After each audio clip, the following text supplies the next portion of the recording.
भगवान जी की पावन ऐसी गाथाएं सुन रहे थे जिसमें प्रभु ने राजाओं, महाराजाओं और कई ऐसे भक्तों का उद्धार किया। आगे अब बाल लीलाओं में आप श्रवण करेंगे कि प्रभु ने कितने बड़े बड़े असुरों को खेल ही खेल में उनको मुक्त कर दिया। उससे पहले हम गोकुल चलेंगे, जहां पर हमारे कन्हैया के जन्म की खुशियां मनाई जा रही हैं। जब बहन सुनंदा ने अपने भाई नंद बाबा को ये सूचना दी कि भैया लाला भयो है, लाला भयो है, नंद बाबा ने जब ये सुना तो दौड़ पड़े अपने भवन की तरफ। सब और हल्ला मच गया कि कन्हैया नंद बाबा का बालक हुआ है, नंद बाबा के घर लाला हुआ है। ये खबर सुन सुन करके सब दौड़े चले आ रहे हैं। जिसके हाथ में दूध की मटकी है वो दूध की मटकी को ऐसे उड़ाता चला आ रहा है जैसे होली का रंग। किसी के हाथ में दही की मटकी है, उस दही को भी वो उसी तरह से होली के रंग की तरह बखेरता चला आ रहा है। और किसी के हाथ में माखन की मटकी है, वो भी एक दूसरे पर ऐसे लगा रहे हैं मानो होली का रंग लगा रहे हो। चारों ओर दूध, दही और माखन ही माखन दिखाई दे रहा है। नंद बाबा भी जब घर आकर के देखते हैं तो किसी की सूरत नजर नहीं आती कि कौन क्या है, किसका नाम क्या है। सबके मुंह के ऊपर दही, दूध, माखन लपेटे हुए हैं और इतने मस्त होकर के नाच रहे हैं, किसी को अपने तन की खबर ही नहीं है। 60 वर्ष के बाबा हो गए। 60 वर्ष के बाद उनके पुत्र रतन ने जन्म लिया। पूरे गांव में खुशियां मनाई गई।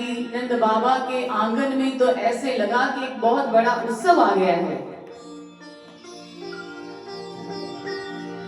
लोग झूमी जा रहे हैं, नाचे जा रहे हैं। किसी को ये भी नहीं कि कोई गीत गाया जाए या कोई साज बजाया जाए, बस मस्ती में झूमे जा रहे हैं। ऐसी मस्ती कि हम वर्णन नहीं कर सकते। प्रभु के सुंदर मुखमंडल को जब बाबा नंद ने देखा तो देखते ही रह गए। इतना प्यारा और सुंदर तेजोमयी मुखमंडल प्रभु का कि अपनी ओर आकर्षित कर रहा है।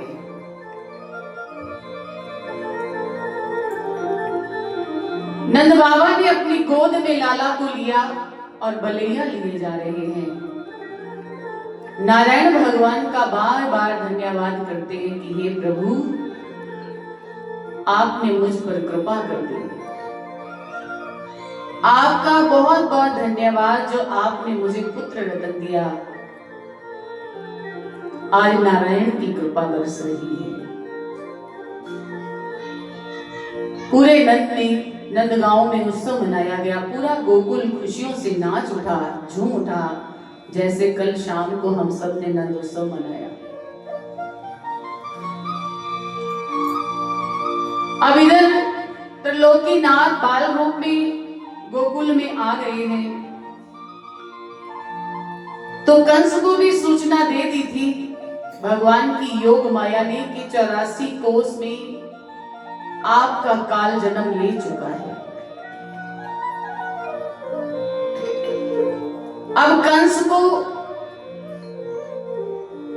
इतना भय है, उन्होंने क्या किया, पूतना को बुलाया और कहा कि 84 कोस में 10 दिन के जितने भी बालक हैं उन सब बालकों को मार डालो।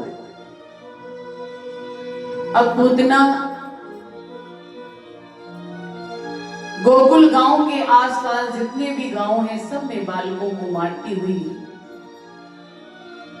जब गोकुल पहुंची तो कहते हैं कि उसे ऐसी खुशबू आ रही है जैसे किसी नन्हे बालक ने यहां भी जन्म ले लिया है।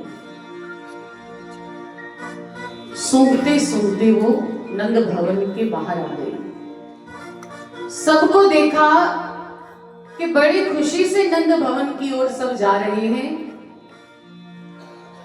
तो उसने भी एक सुंदर रूप बनाया। कोई देवांगना हो, कोई अप्सरा हो, ऐसा रूप बना करके वो भी नंद भवन की ओर बढ़ने लगी। इधर बाल गोपाल को आज जो 7 दिन के हो गए हैं, उनको पालने में डालने की रस्म मनाई जा रही है। भगवान को पालने में झुलाने के लिए भगवान को सुंदर वस्त्र पहना करके, बाल रूप को सुंदर वस्त्र पहना करके मैया ने तैयार किया। बाबा ने सुंदर पालना बनवाया। सारी गोपियां, सारे ग्वाल घर में इकट्ठे हो गए जैसे कोई उत्सव मनाने लगे हों। जब देखा कि लोग नंद भवन की ओर जा रहे हैं तो वो रूप बदले हुए पूतना भी नंद भवन में प्रवेश कर रही है। आगे गई पूतना, उसे देख करके सभी ग्वाल बाल उसकी तरफ आकर्षित हो रहे हैं। इतना सुंदर रूप उसने बनाया हुआ है, उसके रूप पर सब मोहित हो ही जा रहे हैं। कोई कहता है ये स्वर्ग से अप्सरा आई है, कोई कहते बड़े सम्राट के राज्य की राजकुमारी है, कोई कुछ अनुमान लगाता तो कोई कुछ अनुमान लगाता। अब वो सुंदरी भी आगे बढ़ती हुई जैसे ही आंगन में प्रवेश करती है तो सामने यशोदा मैया ने देखा कि एक बहुत सुंदर युवती आई है। जाकर के पूछा, बहन कौन है आप, कहां से आई हैं? तो बताया कि मैं आपके मायके से आई हूं। यशोदा ने कहा, मैंने तो तुझे कभी नहीं देखा।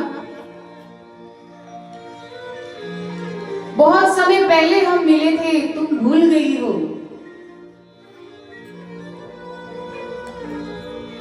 कहते हैं कि जब बहुत जोर देने पर उन्हें लगा कि शायद हो सकता है मेरे मायके से ही आई होगी।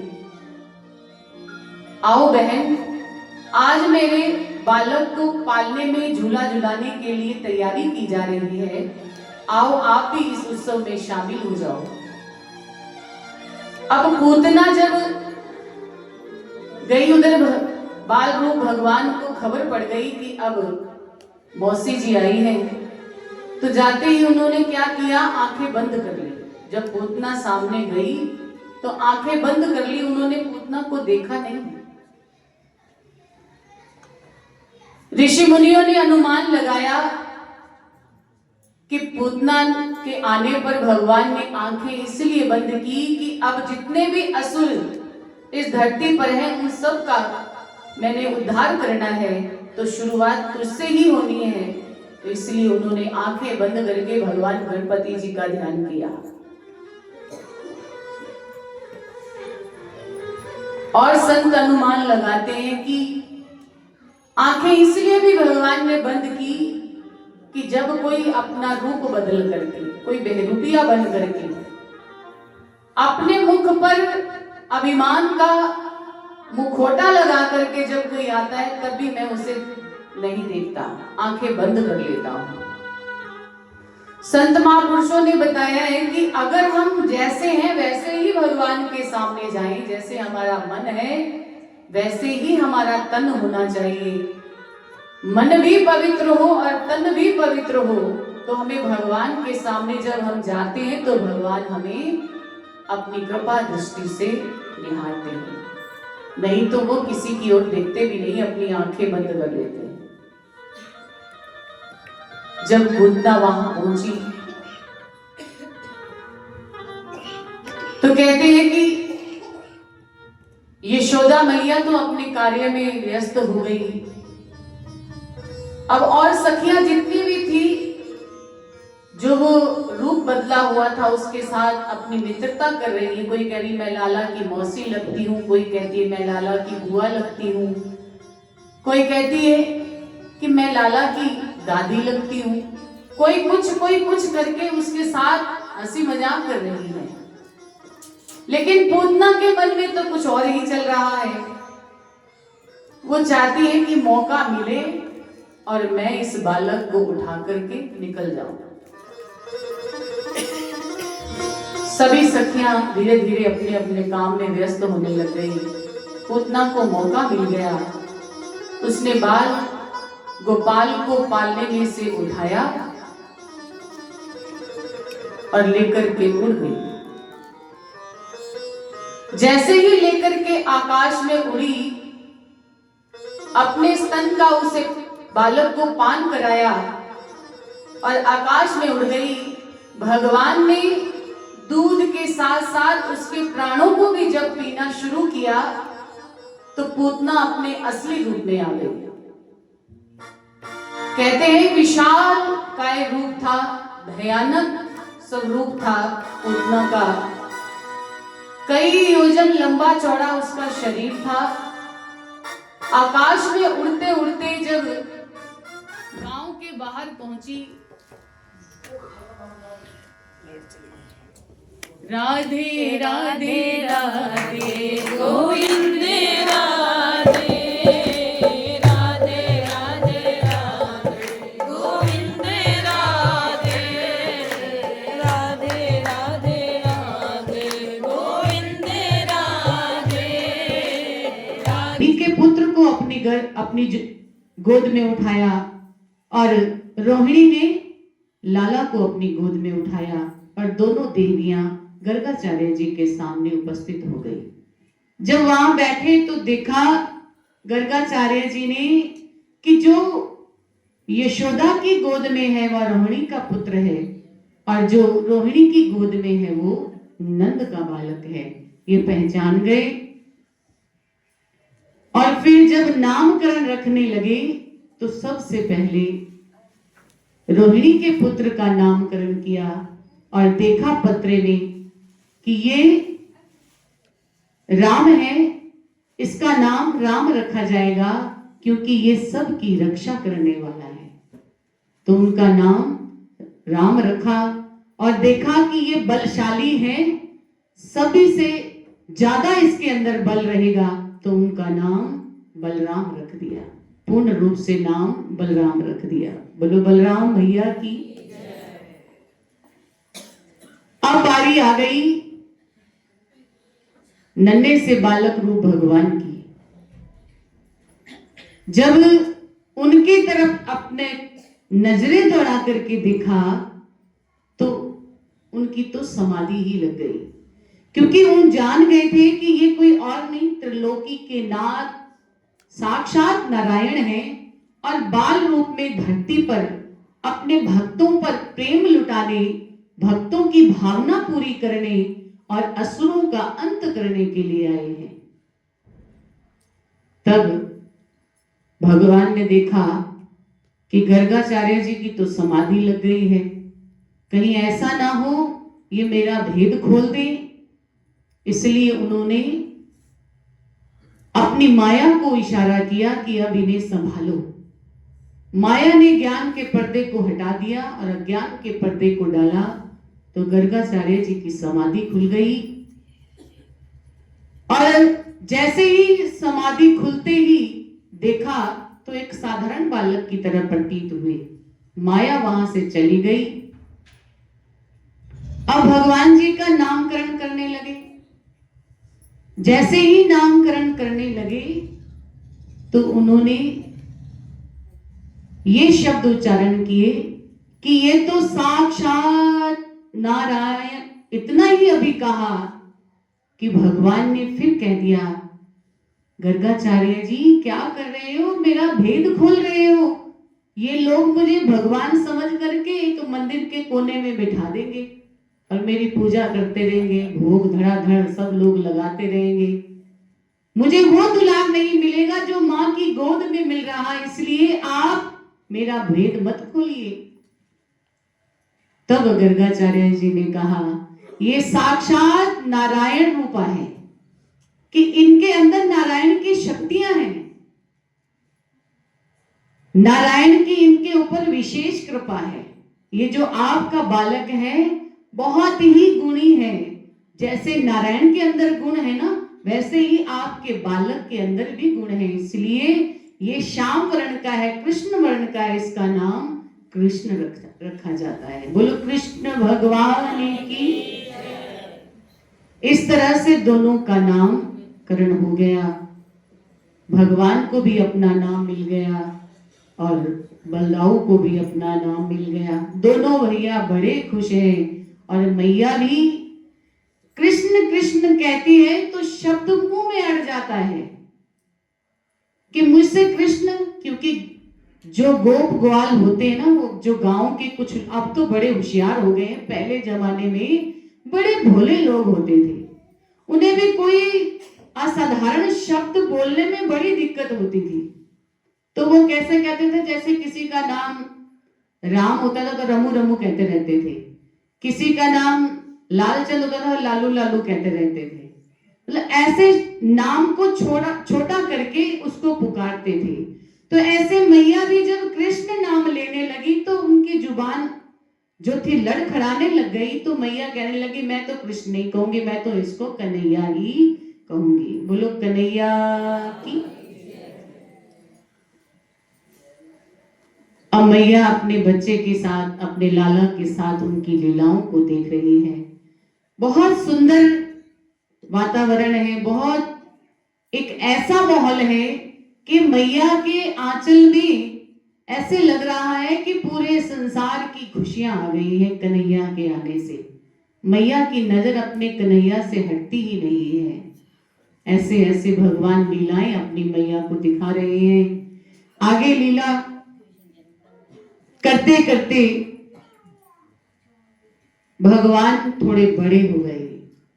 अब जब बड़े होते हैं ना बच्चे तो बहुत सारे सखा बना लेते हैं, क्योंकि बच्चों का हृदय जो होता है ना निश्चल होता है, उनके मन में कोई छल नहीं होता। तो सभी को वो अपना बना करके उनको अपने साथ लगा लेते हैं। और यहाँ तो भगवान जी लीला करने आए हैं और जो बाल गोपाल हैं वो कौन है, भगवान के देवी देवता। वो सब बाल ग्वाल रूप बन करके उनके साथ आए हैं। तो क्या हुआ, भगवान ने एक टोली बनाई। कैसी टोली बनाई, जैसे बच्चे कोई खेल खेलते हैं ना तो 5-7 दो बच्चे इकट्ठे हो जाते हैं कि आज हम ये खेल खेलेंगे। तो कन्हैया ने भी सोचा हमें भी कुछ खेल खेलना ही चाहिए। तो सब सखाओं को इकट्ठा किया, बलदाऊ को भी साथ में ले लिया। मन सुखा, तन सुखा, वसंता, शिरदामा, ऐसे करते करते कई सखा थे भगवान के, उन सबको इकट्ठा कर लिया। कहते हैं कि हम रोज कोई ना कोई खेल खेलते हैं, आज कुछ अनोखा ही खेल खेलते हैं। तो सब बालक पूछने लगे, कान्हा कैसा खेल खेलने वाले हो? बोले चोरी करने का खेल। चोरी करने का खेल? ना ना ना ना। मनसुखा कहता है, ना बाबा ना, मेरी मैया तो डंडे से मारेगी। उसने देख लिया कि पता लग गया उसको कि मैं चोरी करता हूं और तेरा साथ देता हूं चोरी में, मैं नहीं ये खेल खेल सकता। कन्हैया ने कहा, हमने कोई किसी के वस्त्र आभूषण या धन थोड़ी चोरी करना है, तो फिर क्या चोरी करना है? बोले हम तो माखन चुराएंगे, माखन। माखन? माखन की चोरी करनी है? तेरे घर में तो 9 लाख गई है और उनका खूब माखन भी है, तुझे क्या जरूरत है चोरी करने की माखन की। कन्हैया कहते खेल है ये। कहते हैं कि जब सबको मना लिया, कृष्ण कन्हैया की बातों में असर ही ऐसा था कि सब उनकी बात मान जाते थे। कन्हैया ने जब ऐसे कहा कि हम माखन की चोरी करेंगे, पहले तो सब मना करने लग गए, लेकिन फिर सब मान गए और माखन की चोरी की एक टोली बना ली। माखन क्या है और मटकी क्या है? संतों ने समझाया है कि माखन जो है ना वो हमारा हृदय है और जो मटकी है वो हमारा शरीर है। इस शरीर रूपी मटके के अंदर हमारा मन माखन है। अगर उस माखन, उस मन को भगवान चुरा ले तो फिर तो हमारा अहम कुछ रहा ही नहीं। हमारा शरीर तो अपने आप ही भगवान का हो जाएगा।